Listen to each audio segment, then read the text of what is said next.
vidéo que vous venez de visionner a été réalisée dans le cadre d'un atelier annuel organisé par l'ANIM Jeunesse de la Fédération des MJC d'Alsace sur le secteur de Mutzig.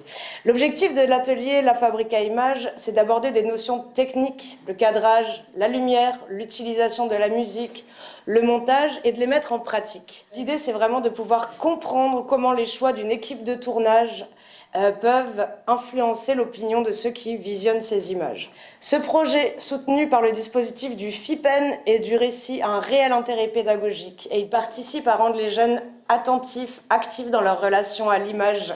Ça sert à faire d'eux des futurs citoyens éclairés et épanouis qui comprennent et qui peuvent agir sur le monde dans lequel ils vivent. On a essayé de mettre les jeunes en situation de création d'une information.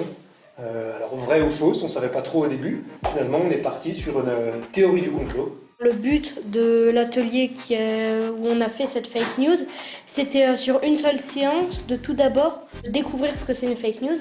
Mais puisque ça nous a plu, on a commencé à partir dans l'idée de faire une fake news nous-mêmes. C'était pour vous montrer qu'à n'importe quel âge, on peut en faire une tant qu'on est bien organisé, etc. Et qu'il faudrait aussi quand même bien se méfier de l'internet, quoi. En fait, le scénario, c'est parti, on a fait à chaque séance, on faisait des petites réunions. On a pris du temps pour essayer de trouver toutes les idées qu'on allait mettre dans la fake news, donc les différents reportages qu'on allait faire, les effets spéciaux qu'on pourrait mettre, etc.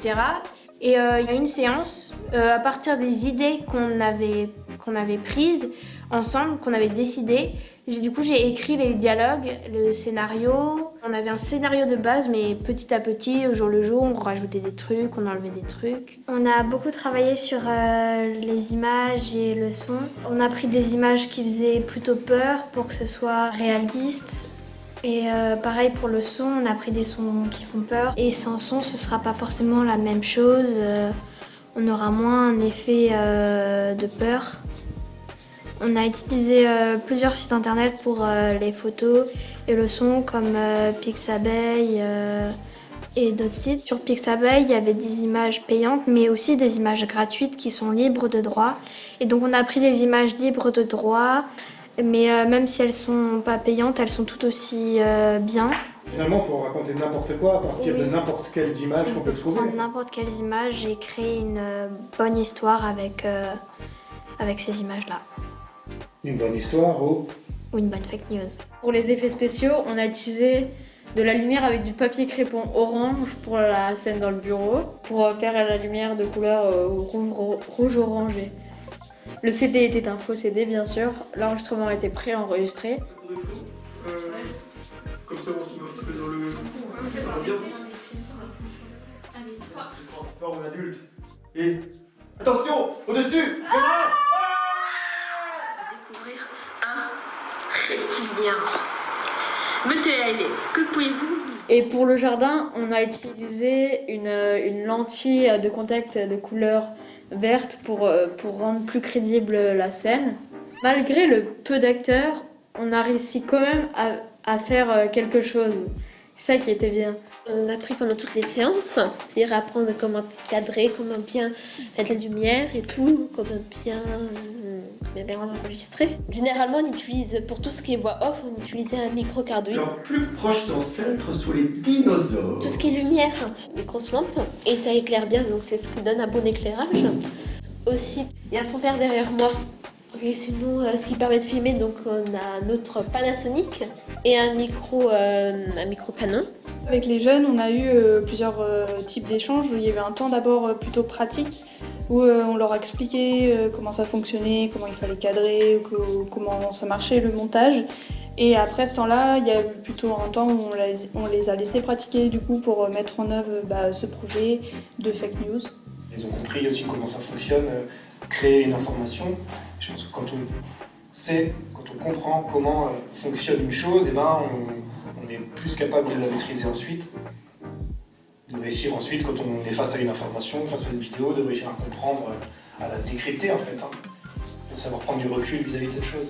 Et finalement, au fil des séances, nous on a été de plus en plus en retrait.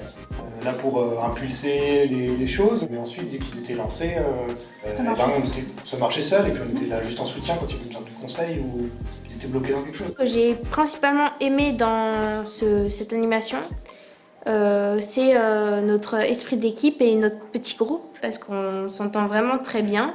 Si quelqu'un donnait une idée, personne n'allait le juger. C'était tout de suite, on pesait le pour et le contre, on disait ce qui nous plaisait, ce qui nous plaisait pas, s'il faudrait améliorer cette idée ou pas. Mais jamais on s'est embrouillé ni rien.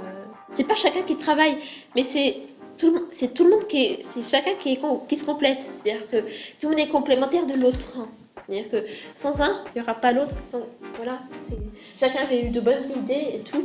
Dans cet atelier, j'ai beaucoup aimé faire les montages et filmer.